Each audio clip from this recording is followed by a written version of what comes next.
Karbala में किया हुआ था। करबला की कहानी दुनिया को इंसानियत का एक ऐसा पैगाम है जो हमेशा इंसानों को सच के खातिर लड़ाई के लिए प्रेरित करती रहेगी। मुहर्रम का महीना चल रहा है। ये इस्लामिक कैलेंडर का पहला महीना है। आमतौर पर लोग नए साल की खुशियां मनाते हैं।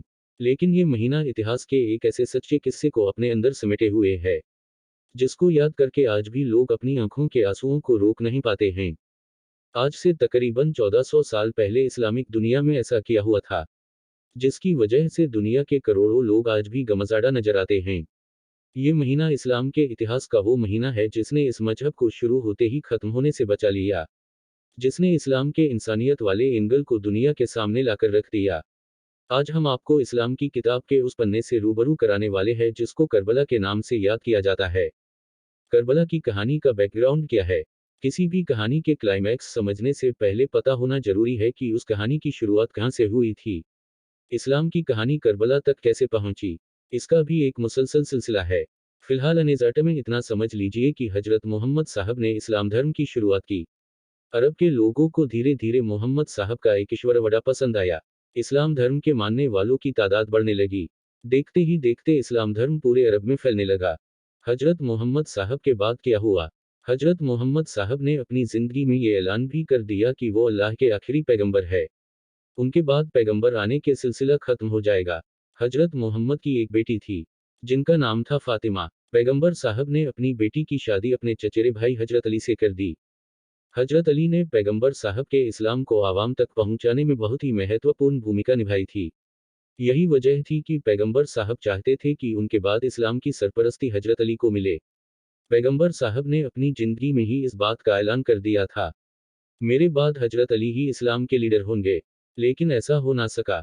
जब 8 जून 632 ईस्वी को मोहम्मद साहब की मृत्यु हुई तो कुछ लोग सत्ता की लालची हो गए। असल में कुछ ऐसे लोग इस्लाम धर्म में शामिल हो गए थे। पहले वो मोहम्मद साहब से लड़ते थे। उनकी हिफाजत हजरत अली ने की।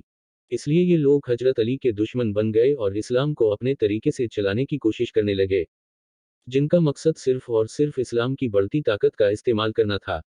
इस्लाम के इन्हीं लोगों ने हजरत अली को पैगंबर साहब का वारिस मानने से इनकार कर दिया और खुद सत्ता की कुर्सी पर जाकर बैठ गए। इस तरह इस्लाम धर्म के मानने वाले दो खेमों में बंट गए। एक तो वो लोग थे जो हजरत अली को पहला खलीफा मानते थे। दूसरे वो लोग थे जो ऐसा नहीं मानते थे। फिलहाल ये सिलसिला यूं ही चलता रहा। आखिरकार हजरत अली को इस्लाम में खिलाफत मिल गई। वो चौथे खलीफा बना दिए गए। हजरत अली के दो बेटे थे। एक का नाम था हजरत हसन और दूसरे का नाम था हजरत हुसैन। हजरत हसन हजरत अली के बड़े बेटे थे, इसलिए हजरत अली के बेटे हजरत हसन ही इस्लाम के खलीफा बनने वाले थे। लेकिन उस वक्त सीरिया के गवर्नर मुआविया ने हजरत अली के खिलाफ बगावत कर दी।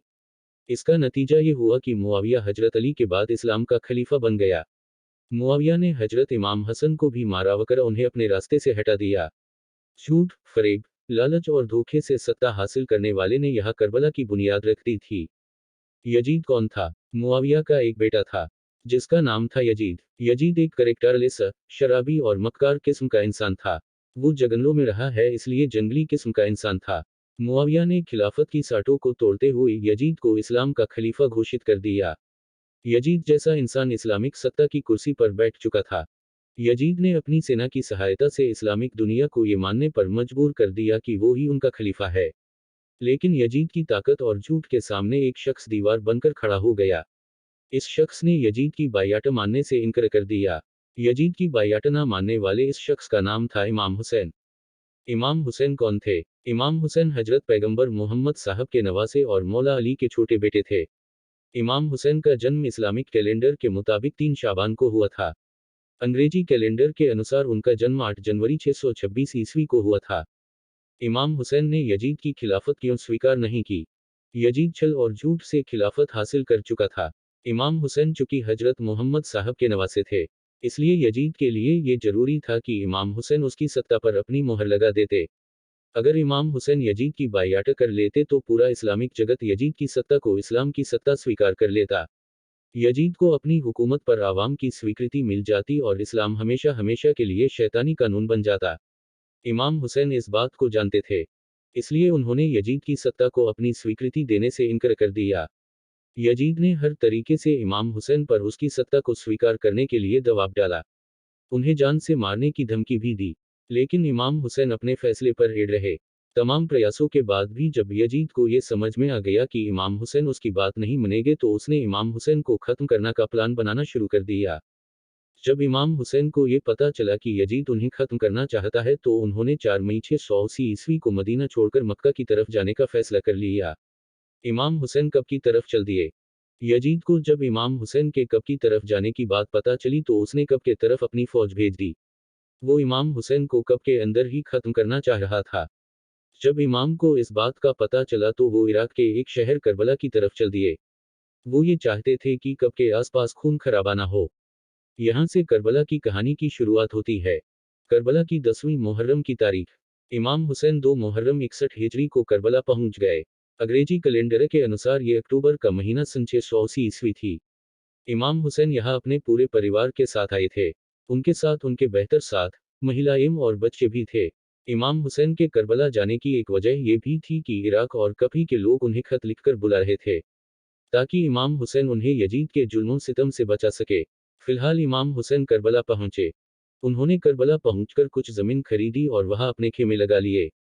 इमाम हुसैन को लगता था कि करबला में उन्हें लोगों का समर्थन मिलेगा, लेकिन ऐसा नहीं हुआ। कफी और इराक के वो लोग जो उन्हें खत लिखते थे, यजीद के डर से उनसे मिलने नहीं आए। यहां से करबला की जंग की शुरुआत हुई। यह करबला की जंग कहना सही नहीं रहेगा। जंग तब होती है जब दोनों तरफ से जंग की ख्वाहिश हो। इमाम हुसैन अपने सिर्फ बेहतर साथियों के साथ करबला आए थे। वो सिर्फ अपने परिवार को बचाना चाहते थे। उनका मकसद जंग करना नहीं था। लेकिन यजीद ने अपनी 1 लाख से ज्यादा की सेना को करबला की तरफ रवाना कर दिया।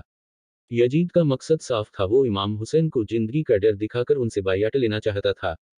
यजीद की सेना ने क्रूरता की हदें पार कर दी। पुराने जमाने में जो जंगी हुआ करती थी, उनके कुछ नियम कानून हुआ करते थे। मसलन बच्चों और महिलाओं पर हमला नहीं किया जाएगा। किसी भी हालत में पानी बंद नहीं किया जाएगा। निहाटहोम पर वार नहीं किया जाएगा। ये सब जंग के उसूल हुआ करते थे। लेकिन करबला की जंग में यजीद की सेना ने इन सभी नियम कानून को तोड़कर क्रूरता और हैवानियत की ऐसी दास्तां लिखी जो आज भी इंसानी दिमाग में सिहरन पैदा कर देती है। यजीद ने पहले तो इमाम हुसैन को सेना का डर दिखाया। इमाम हुसैन ने यजीद से यहाँ तक कहा कि वो अपने परिवार को लेकर उससे और उसकी सत्ता से कहीं दूर चले जाए। लेकिन यजीद नहीं माना। उसे तो हर हाल में इमाम हुसैन से अपनी बायआत लेनी थी। अपनी बात ना बनते हुए देखकर यजीद ने इमाम हुसैन और उनके साथियों पर 6 मुहर्रम को पानी बंद कर दिया। इमाम हुसैन के कुनबे के छोटे छोटे बच्चे प्यास से तड़पने लगे, लेकिन यजीद को उन पर कोई तरस नहीं आया। इमाम हुसैन ने यजीद की सेना से अपने बच्चों को पानी देने के लिए मिन्नतें तक की। लेकिन याजीदी सेना तो जैसे दिल पर पत्थर रखकर जंग के मैदान में उतरी थी। इमाम हुसैन के खेमों के बच्चों तक को पानी नहीं मिला। यजीद की सेना करबला में कैसी हैवानियत पर उतर आई थी, इसका अंदाजा इस बात से लगाया जा सकता है कि जब इमाम हुसैन का 6 माह का छोटा सा बच्चा अली असगर प्यास की शिद्दत की वजह से अपने छोटे से झूले में तड़पने लगा, तब इमाम हुसैन अपने 6 माह के बेटे अली असगर को यजीद की सेना के सामने ले गए। उन्होंने यजीद की सेना से कहा कि तुम्हारी लड़ाई मुझसे है। इस 6 महीने के बच्चे ने तुम्हारा क्या बिगाड़ा है। ये बच्चा प्यास से तड़प रहा है। कम से कम इस बच्चों को तो पानी पिला दो। इमाम हुसैन की ये बात सुनकर यजीद की सेना में खलबली मच गई। सेना के कुछ इस बच्चों को देखकर मुंह छिपाकर रोने लगे। लेकिन याजीदी फौज का एक कमांडर जिसका नाम हुरमुला था, उसने 3 नोक का तीर इस छोटे से बच्चे की तरफ छोड़ दिया। ये तीर सीधा अली असगर के गले पर जाकर लगा। इमाम हुसैन का ये छोटा सा बच्चा वही शहीद हो गया। करबला के मैदान में ये क्रूरता की इंतहा थी। जब इमाम हुसैन ने सिरागम को बुझा दिया, इमाम हुसैन की जंग टालने की तमाम कोशिश के बाद जब ये तय हो गया कि अब जंग करनी ही पड़ेगी, तब उन्होंने जंग से एक दिन पहले यानी कि 9 मुहर्रम को अपनी सभी बेहतर सिपाहियों को एक खेमे में जमा कर खेमे के अंदर चल रहे सिरागों को बुझा दिया। रात के 8 में सिरागम को बुझाकर इमाम हुसैन ने अपने साथियों से कहा कि यजीद मुझे मारना चाहता है। कल मेरी मौत निश्चित है। इस जंग में जो भी मेरा साथ देगा, वो भी मारा जाएगा। मैं नहीं चाहता कि मेरी वजह से किसी की मौत हो। तुम लोगों में से जो भी ये जंग छोड़कर जाना चाहता था, वो जा सकता है। मुझे उससे कोई शिकायत नहीं होगी। यहाँ से जाने वालों का यजीद की फौज भी कुछ नहीं करेगी। किसी के कदम मुझे देखकर नहीं रुके, इसलिए मैंने अंधेरा भी कर दिया है। आप लोग अपने फैसला लेने के लिए पूरी तरह से आज़ाद हैं। ऐसा बोलकर इमाम हुसैन ने कुछ देर खेमे को अंधेरे में ही रखा। कुछ देर के बाद जब चिराग जले तो बेहतर के बेहतर सिपाही इमाम हुसैन के साथ ही खड़े रहे। कोई अपनी जगह से एक कदम भी नहीं हिला। मिसाल भी करबला से पहले दुनिया ने नहीं देखी थी। 10 मुहर्रम को हुई करबला की जंग। 10 मुहर्रम 61 हिजरी को करबला की जंग हुई। इमाम हुसैन के प्यासे बेहतर साथियों ने 1 लाख से ज्यादा याजीडी सिपाहियों का डटकर मुकाबला किया। करबला के मैदान में खून का दरिया बह निकला। इमाम हुसैन के प्यासे सिपाही एक के बाद एक अपनी कुर्बानी देते रहे। इमाम हुसैन के बेटे कासिम को यजीद की सेना के घोड़ों की टपों के नीचे पमाल कर दिया। इमाम हुसैन के भाई हजरत अब्बास के बाजुओं को कलम कर दिया गया। इमाम हुसैन के बेहतर साथी जब तक लड़े अपनी पूरी हिम्मत से लड़े। याजीडी सेना के हजारों सिपाही मारे गए। करबला की जंग में इमाम हुसैन कैसे शहीद हुए। करबला के मैदान में जब एक के बाद एक इमाम हुसैन के सारे सिपाही शहीद हो गए, तब इमाम हुसैन तन्हा करबला के मैदान में खड़े थे। जिंदा लोगों में सिर्फ औरतें, बच्चों के अलावा उनका एक बेटा ही बचा था। इमाम हुसैन अपनी तलवार जुल्फिकार को लेकर मरते दम तक याजीडी सेना से लड़ते रहे।